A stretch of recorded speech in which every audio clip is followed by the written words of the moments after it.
세계 괴기 이야기 총집합. 귀신이다!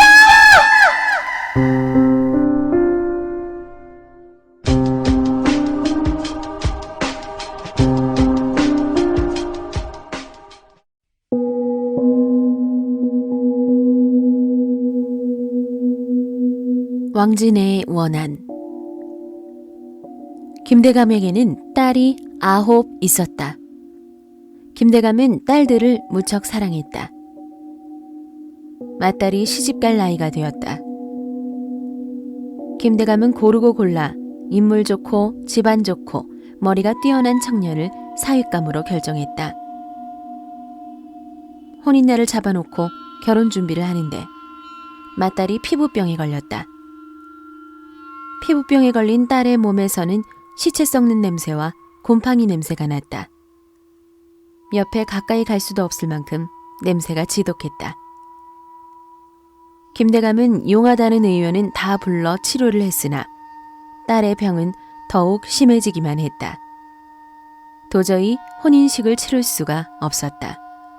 딸의 얼굴이며 몸이 반쯤 썩어버린 것 같이 흉측했다.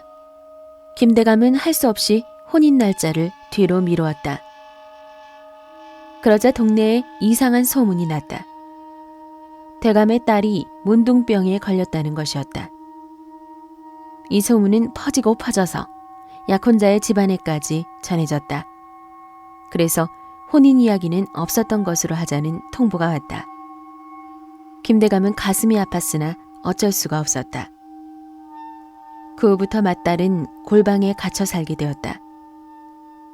피부병이 다른 가족에게 옮을까봐 취해진 조치였다. 세월이 흘러 둘째 딸이 결혼할 나이가 되었다. 그런데 둘째 딸 역시 결혼 날짜를 잡자 몹쓸 피부병에 걸리고 말았다. 온몸이 썩어 들어가기 시작했다. 김대감 부부는 깊은 슬픔에 빠졌다. 그래도 7 아이는 아직 무사하니 마음의 위로로 삼읍시다. 다른 아이들에게는 이런 일이 일어나지 않으리라고 누가 보장할 수 있겠소? 설마 다른 아이들에게까지 병이 옮겠어요? 김대감 부부는 의논을 하여 맏딸과 둘째 딸을 집에서 내보냈다. 두 딸은 집에서 쫓겨나 산속의 동굴에서 살게 되었는데 같은 날 같은 시간에 소나무에 목을 메어 자살하고 말았다. 그런데 두 사람의 시체는 피부병을 앓은 흔적이 조금도 없이 깨끗하기만 했다. 김대감 집에서는 쉬쉬하며 두 딸을 남몰래 매장했다. 그러나 불행은 이것으로 끝나지 않았다. 셋째 딸, 넷째 딸도 결혼 날짜를 받고 살이 썩는 피부병에 걸렸으며 다섯째 딸은 언니들 때문에 공포에 질려 미치고 말았다. 너무도 기막힌 일이었다. 부인이 대감에게 말했다. 우리 집안에 저주가 내린 것이 분명합니다. 그렇지 않고서야 어떻게 이런 일이 생기겠습니까? 당신도 알다시피 나는 아무도 해친 적이 없소. 그런데 이 무슨 병괴란 말이오?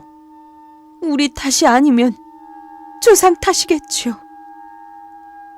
그러니 어쩌라는 것이오? 우리 집안에 원한을 품은 귀신이 있다면 그 원한을 풀어줘야 합니다. 그래야 더 큰 불행을 막을 수 있어요. 무당을 불러 굿이라도 하자는 거요. 나는 못하오. 관직에 있는 자가 무당을 불러 굿을 하면서 어찌 백성을 대할 수가 있겠소? 김대감은 벌컥 화를 내고 다시는 무당 이야기를 꺼내지 못하게 했다. 그러나 부인은 어떻게 해서든지 집안의 불행을 막고 싶었다. 그래서 부인은 100일 기도를 하러 절에 다녔다. 기도를 시작한 지 열흘 만에 부인은 이상한 꿈을 꾸었다. 잠을 자는데 어디선가 쉿쉿 하는 소리가 들려왔다. 일어나 보니 주위에 왕지네들이 새까맣게 몰려 있었다.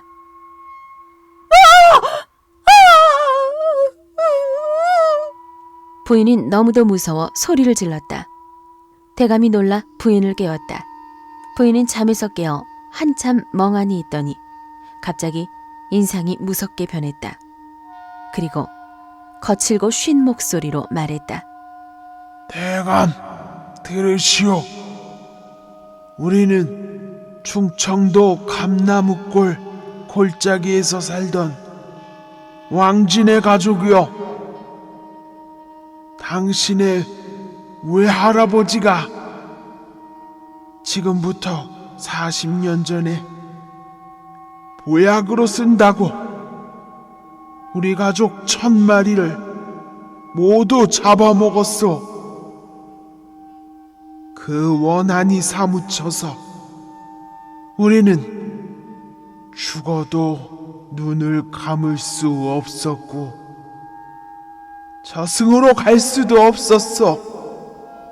대감이 말했다. 나의 외할아버지 탓이라면 외할아버지나 나를 벌할 것이지. 왜 죄 없는 내 딸들을 괴롭히느냐? 대감의 외할아버지가 대감을 끔찍이 사랑했기 때문에 대감을 괴롭히는 것이오. 사람을 괴롭히는 가장 좋은 방법이 바로 그 자식을 병들게 하는 것이오. 대감은 온몸에 식은땀이 흘렀다. 외할아버지의 잘못을 내가 빌겠다. 용서해 주겠는가?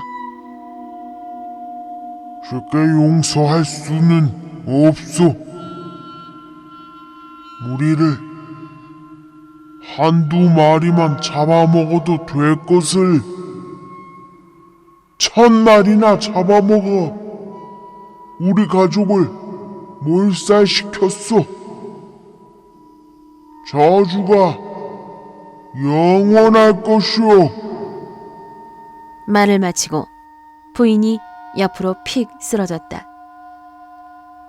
그리고 깨어났을 때는 자기가 무슨 말을 했는지 아무것도 기억하지 못했다.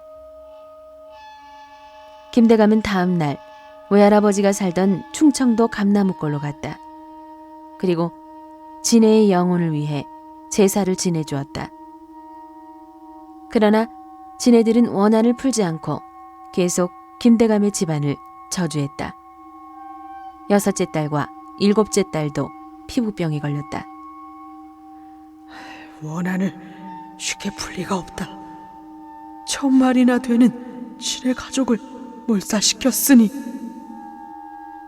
김대감 부부는 더 이상 딸들을 결혼시키려고 하지 않았다. 6째부터 9째까지의 딸들도 시집갈 나이가 되자 피부병에 걸렸다. 김대감의 집은 온통 살 썩는 냄새로 가득 찼다. 하인들도 하나씩 둘씩 떠나갔다. 김대감 부부는 딸들을 데리고 깊은 산속으로 들어가 살았다. 그 후로 28년의 세월이 흘러갔다. 그러자 진해의 원한이 풀렸는지 딸들의 피부가 깨끗해졌다. 그러나 시집을 가기에는 너무 늦었다. 딸들은 평생을 처녀로 살았다.